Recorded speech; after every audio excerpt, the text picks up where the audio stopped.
کله چې ګناه پرېږدي او ګناه درته راشي محمدي مسلمان جوړ شي. یوسف علیه السلام د عزیز مصر په کور کې دی او د هغې ښځه راولګېده، د یوسف علیه السلام نه د ګناه مطالبه وکړله.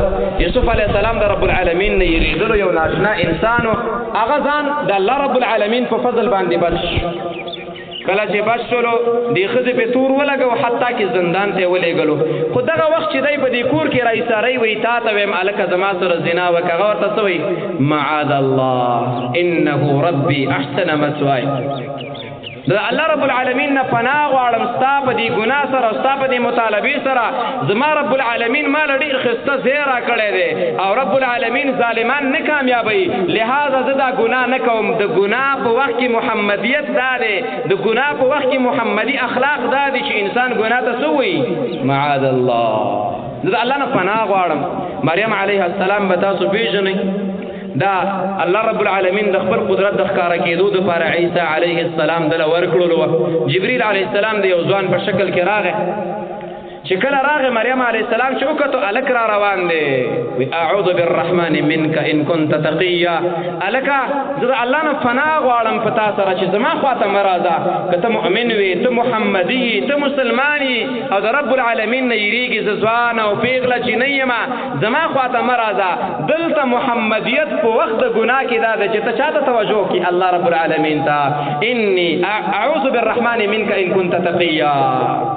نو دلته کن محمدیا فی ترک المعصیه، د ګناه په پرېښودو کې محمدي ساز شو، ګناه مه کوه.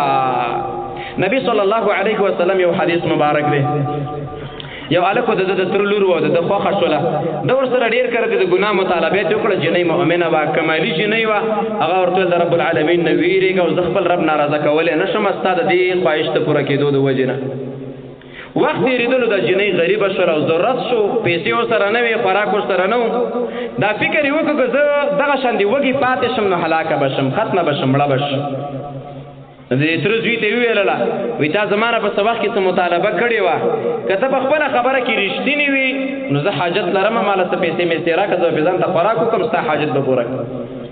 هغه هم دغه فکر و. هغه هلک ویل بلکل صحیح ده، پیسې دله درکوم، زما حاجت پوره کړه. دا هلک وایي چې کله زه راغلم او دې ته اماده شوم چې زه ګناه وکړم، نو دې جنۍ ما ته ویل چې یا عبدالله یا عبدالله اتق الله ولا تفض الخاتم الا بحقه. اذا الله بنده د الله بنده ګناه مه کوه، د رب العالمین نه ویرېږه او زما عزت مه لوټه الا بحقه. الا بحقه د نکاح شرعي سره دا استعمال که، لیکن ما سره ګناه مه کوه، زنا مه کوه. دلته محمدیت څه دی؟ وانک لعلى خلق عظیم کان خلقه القرآن. نو قرآن کې مریم ګناه په وخت کې د ګناهګار انسان چې د ګناه مطالبه کړي هغه ته څه وایي؟ یا عبدالله اتق الله. د الله نه ویرېږه. نو د وخت د ګناه کې محمدیت ګناه کول دي که ګناه پرېښودل دي؟ ګناه پرېښودل محمدیت دی. ای مؤمنانو مسلمانانو ورونو، زمانه والا او تر د تاسو پورې او چې دا غږ چېرته رسېږي، کن محمدیا فی ترک المعصیه. د ګناه په وخت کې محمدیت اختیار کا او وحشت مه کوه، ظلم مه کوه، د رب العالمین ناراضګي مه کوه. ګوره الله رب العالمین به د تا نه ناراضه شي بیا.